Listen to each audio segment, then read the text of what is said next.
E o Senhor me deu um versículo e eu fui para o contexto desse versículo, que está lá no Evangelho de Jesus segundo escreveu João, no seu capítulo 1, que diz o seguinte: no princípio era o verbo, e o verbo estava com Deus, e o verbo era Deus. Ele estava no princípio com Deus. Todas as coisas foram feitas por ele, e sem ele nada do que foi feito se fez. Nele estava a vida, e a vida era a luz dos homens. E a luz resplandece nas trevas, e as trevas não a compreenderam. Ali estava a luz verdadeira, versículo 9, que alumia a todo homem que vem ao mundo. Estava no mundo, e o mundo foi feito por ele, e o mundo não o conheceu. Veio para o que era seu, e os seus não o receberam. Mas a todos quantos o receberam, deu-lhes poder de serem feitos filhos de Deus, aos que creem no seu nome, os quais não nasceram do sangue, nem da vontade da carne, nem da vontade do varão, mas de Deus. E a palavra que o Senhor trouxe ao meu coração foi o versículo 14. E o verbo se fez carne, habitou entre nós, e vimos a sua glória, como a glória do unigênito do Pai, cheio de graça e de verdade.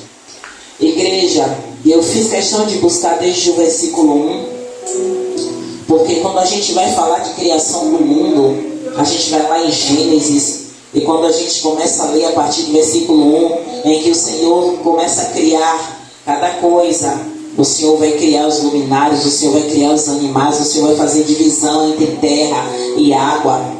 E quando Deus vai criar o homem, aí a gente percebe que a todo tempo a Trindade é um, mas Ele fez questão de deixar bem claro que façamos o homem a nossa imagem e semelhança.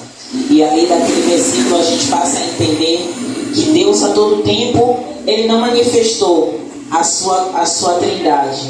Ele apenas deixou escrito que Ele, apenas com o haja Ele dizia, mas na hora de criar o homem, Ele usou a sua Trindade para poder criar. Mas pastora, por que a senhora está falando isso?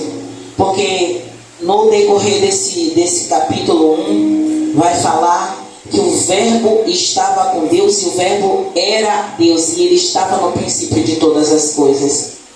E tudo que foi feito, louvado seja o nome do Senhor Jesus, por Ele, e sem Ele nada do que foi feito se fez. Mas também esse próprio capítulo 1 vai dizer que Ele veio para os seus, mas os seus o rejeitaram. E a gente sabe que não é diferente nos dias de hoje.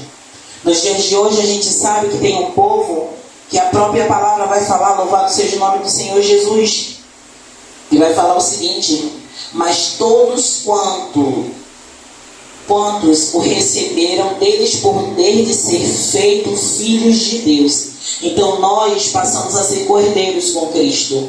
Nós que era um povo que não tinha a herança, não tinha direito à herança, porque Deus escolheu um povo nessa terra. Mas esse povo que rejeitou Jesus, esse povo que não quis o Senhor Jesus, nos deu a oportunidade de sermos chamados filhos de Deus também. E o que é que nós vemos no dia de hoje?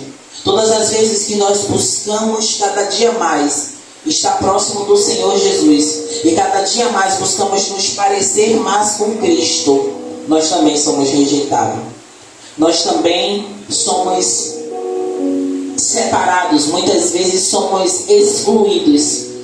E passava um filme na minha mente de algumas situações do cotidiano da nossa vida, que passamos por situações difíceis, e muitas vezes a gente pergunta por quê, mas a gente não pergunta a Deus por quê em tom de querer sair da situação, também querendo sair da situação, mas por que essas pessoas nos olham de uma maneira diferente, já que nós buscamos fazer a vontade de Deus. E a própria Bíblia, ela vai nos falar, quando Jesus ele fala aos seus discípulos que eles seriam lançados no meio dos lobos.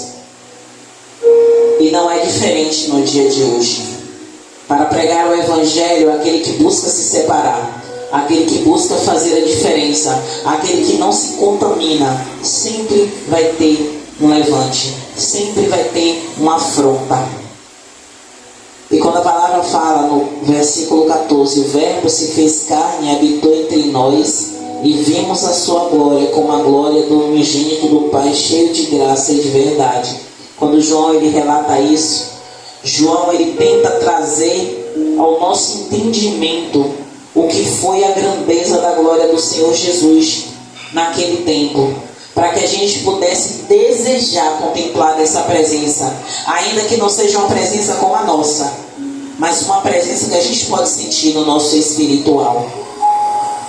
Então que nós possamos nesta noite, todas as vezes que vier um levante, vier um desânimo, vier uma exclusão, vier algo para nos entristecer, a gente entenda, ou a gente busque verdadeiramente sentir a alegria e o gozo dessas palavras que João deixa no versículo 14.